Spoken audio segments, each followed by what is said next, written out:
Hey there, YouTube. I just wanted to have a short video, basically, talking about some differences in what I started doing recently versus what I believed when I first started doing this reselling stuff. The first thing was, don't clean it. I'm sorry, but there's no way I can't clean certain things before I send them out the door. And then I found that the items I did sell that were cleaned commanded a higher price. So yeah, if it's possible, I will clean it before I even take pictures of it. Now I will say, keep in mind that some of these items I'm using or cleaning are vintage and antique. So there's only a certain amount of cleaning that you can do on certain items. And have I destroyed things trying to clean them? Yes, I have. So keep that in mind. If you decide to clean something, it may not turn out well, and you really need to, especially metal, you really need to make sure you know what metal you are cleaning before you attempt to clean it. Don't use like the incorrect cleaner. I had some Damascene little dishes, and I cleaned them with the regular stuff that I've been cleaning all my metal things with, and it destroyed the finish on them. Still sold them, but for a fraction of the price of what I could have listed them. So that type of metal only gets wiped down gently, basically. So aluminum versus copper versus sterling silver or silver plate, you just need to be careful with what cleaning product that you're going to use. And same for I can't talk, for wood products.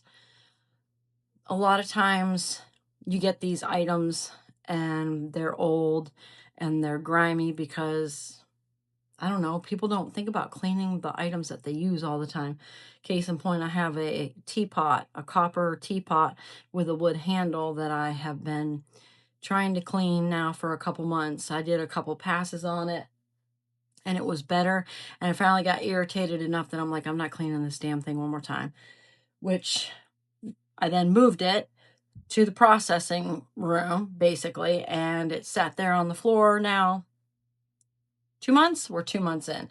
Finally got irritated today, picked it up, brought it back in. I'm like, I will try one more thing. I will try to use my copper cleaner and buff it and then oil the wood with natural food grade mineral oil. And it turned out way better than I thought it was going to. So that is the last time, because then it comes down to how much money are you going to make out of this thing versus the time you're putting into cleaning it, the cost of time, the cleaning products, the sheer cost of irritation. And let me tell you, sometimes that cost is fairly high. But this thing was worth it. Let me grab it so I can show you. So here she is in all her beautifulness. As you can see, if you look closely, there are still some spots, some damaged spots on it, because whoever had this totally just threw it in an old shed or an unprotected place and didn't give a crap about what it looked like. And I will find the before pictures of what I bid on and what it looked like when it arrived to me. And it even smelled weird, like it had that entire crusty layer of disgusting, old, forgotten, been stuck out in the garage or a shed or something for a long time. And this handle is wood, and it's obviously got use marks, but I've cleaned it and then oiled it. There's only so much you can do with it. And this thing will, in perfect condition, I think it's got comps of about $150. So obviously it was worth some time to try to clean it, because the way it looked when I got it, I probably would have been fortunate to get $40, and it probably would have gone to another reseller who would have taken the time to clean it and fix it and get their money out of it at that point, which, let me be clear, I don't care sometimes if that happens. You know, you get these prices, you go to these antique booths and you see these prices, you're like, oh my God, why is that so cheap? And the only thing I can think of is like, if they're like me and they're so irritated, they just want it to get out of their booth. They don't care who buys it, they just want to recoup some costs. And even sometimes they just want to move it. They're never going to recoup their costs. So I will price things like that. And then on the other side of that, if I list something that I really, really like, I'm going to price it in the avenue of, you need to like it more than I need to like it in order for this to leave my possession. And I have sadly packed up a few things and parted ways with them because there indeed was someone out there who loved it and wanted it more than I did, which is also fine. Fine. Oh, wait, it's only Tuesday and I'm having trouble speaking Englishing. Anyways, that's it for today. Did I have a point with this? Yeah, I clean my stuff now, basically. That's one of the things that I did not do when I first started. Two, didn't break up sets.